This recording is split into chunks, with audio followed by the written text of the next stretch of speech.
Good morning, student. Today we are going to discuss about again some interhalogen compound. So myself, Dr. Yogita Bodke, Assistant Professor of Guru Nanak College of Science, Ballarpur. Student, yesterday we discussed the structure and bonding in the ClF3. Okay, here the central atom is chlorine and the surrounding atom are fluorine. But in this case, the central atom is bromine, surrounding are fluorine. Here the central atom is iodine and surrounding atoms are chlorine. So let us first discuss about the structure and bonding in the BrF3. So we have to write down the outer electronic configuration of an bromine atom. So this is 4s2, 4p, x2, 4p, y2 and 4p, z1.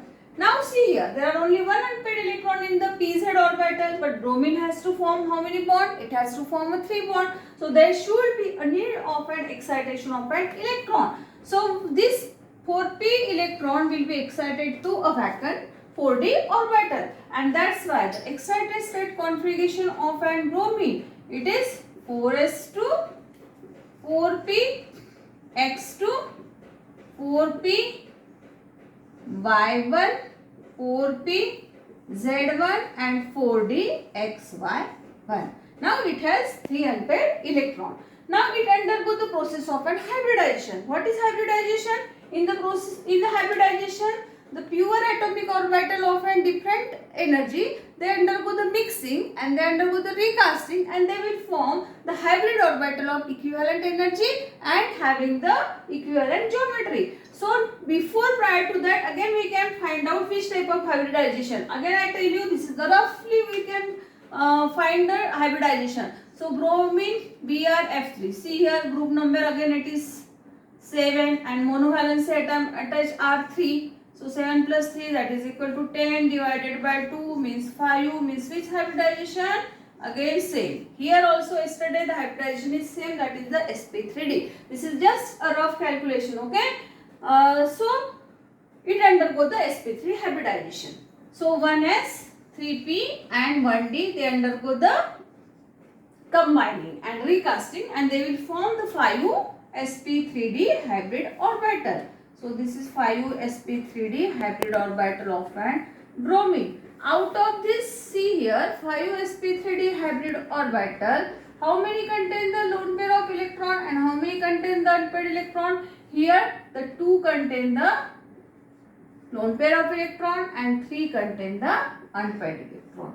Same that is happened with the ClF3 also. Only the difference is that the bromine is the central atom, that's why the orbitals are 4s, 4p, and in case of Cl there are 3 chlorine. In case of chlorine there are 3s, 3p, 3py and 3pz, and in case of iodine, if we consider the iodine here in ICl3, the difference is only in the orbital, that is 5s2, 5p, x2 getting. So student, again we know that the shape will be depend upon the hybridized orbital, and the hybridized orbital is which hybridization? It is an sp3d hybridization. So shape of and geometry of this molecule should be a trigonal bipyramidal. Trigonal bipyramidal geometry किस तरह से होती है?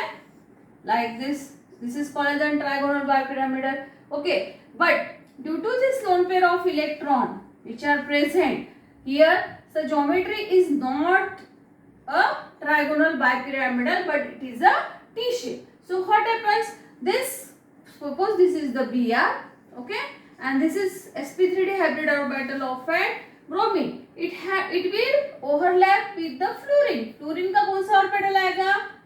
In case of an fluorine, it is 2pz because it contains the one unpaired electron. So it will overlap with the 2pz of an fluorine atom, and it will there is a formation of Br band.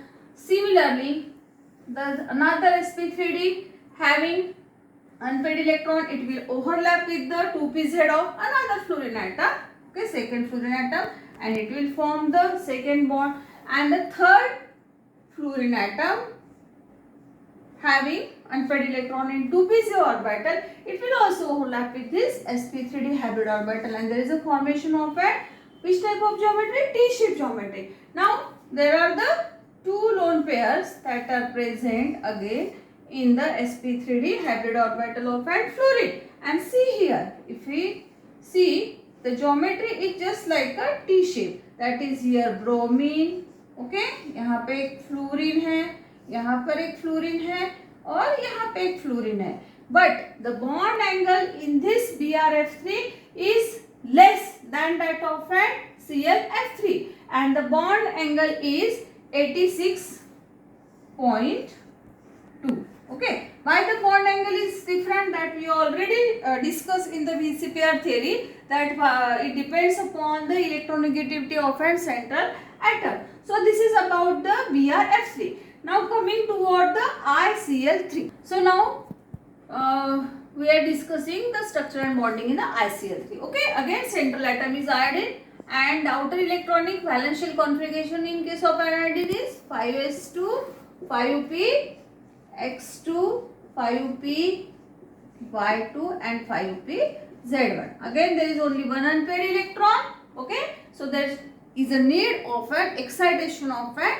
electron. So iodine undergo the excited state, and the excited state configuration is 5s2, okay, then 5p, x2, 5p, y1, 5p, z1 and 5d, xy1. So this one of the electron will be excited to 5d orbital. Similarly, just in case of an BRF3. See here, the difference is only in the central atom, and that's why there is a difference of the outer electronic configuration. Otherwise, this BRF3, ICl3 and ClF3 both have the same hybridization and they have the same geometry, that is the T shape. Okay. So see here, again it will undergo the which hybridization? sp3d, and it will form 5 sp3d hybrid orbital, because in case of iodine also it has a group number 7, monovalence atom attached are also 3, so again 10. So hybridization is again sp3d, and it will form how many sp3d hybrid orbital? Again here also there is a formation of an 5 sp3d hybrid orbital. Out of this, 2 contain lone pair of electron and 3 contain the unpaired electron. But the difference here is that this ICl3 molecule do not exist as an ICl3, but it exists as an dimer. So when we take the ICl3 molecule 2 times, okay, so what we are getting here? I2Cl6. So the formula for this dimer is I2Cl6. So see here, this is the iodine, this is T-shape one molecule, here T-shape another molecule. They are again linked together. How they are linked together? We know that the chlorine atomic number is 17. Okay, so 287, and what is its outer electronic configuration? It is 3s2, 3px2, 3py2 and 3pz1. So it has a lone pair of electron here in the 3s2, 3px2 or 3py2 p orbital. So what happened? This chlorine will giving its lone pair of electron to the iodine. Okay, and iodine can accept this electron. Suppose what is the configuration of an iodine? Iodine having the atomic number 53 and valence shell configuration is 5s2, then 5p, x2, 5p, y2 and 5p, z1. अब इसको accept करना है iodine को, तो उसके पास में vacant orbital चाहिए. Now you are thinking that there is no scope for the acceptance of an electron, but there are the vacant 5d orbitals. All the 5, how many 5d orbitals? 5d orbitals. dxy, dyz, dzx, dx square minus y square and d z square. So here what happened, this chlorine will give the lone pair of electron to iodine, and iodine accept the lone pair of electron, and there is a coordinate type of bonding will be formed between this one molecule with the another molecule. Similar is the case with this. The chlorine of this molecule is giving its lone pair of electron to the iodine, and that's why iodine is accepting this lone pair of electron in its 5d orbital. And there is a formation of an coordinate bond, and the geometry is, though it is a T-shape, no doubt, but two molecules are linked via the coordinate bond, and it will form the dimer. And the X-ray crystallography shows that the structure of this molecule is like this, and that's why it has a molecular formula I2Cl6 and not the ICl3. The dimer is only formed between this molecule, that is the ICl3. So you should be remember in the exam. Otherwise, the structure and bonding and concept of hybridization is similar to this BRF3, ClF3 and ICl3. But the difference, you should always remember the dimer is formed only in the ICl3. So student, this is about the structure and bonding in the AX3 type of an molecule. So in the next video, we will discuss the structure and bonding between the AX5 type and AX7. Okay, that will be discussed in the next video. So student, hope you understand this concept of an interhalogen compound. In the first lecture, we discussed the types of an interhalogen compound, classification of interhalogen compound, and in this extra day, we discussed the structure and bonding in AX and AX3 type. So tomorrow, in the next lecture, we will discuss about the structure and bonding between the AX5 and AX7 type. So stay safe and stay at home. Thank you.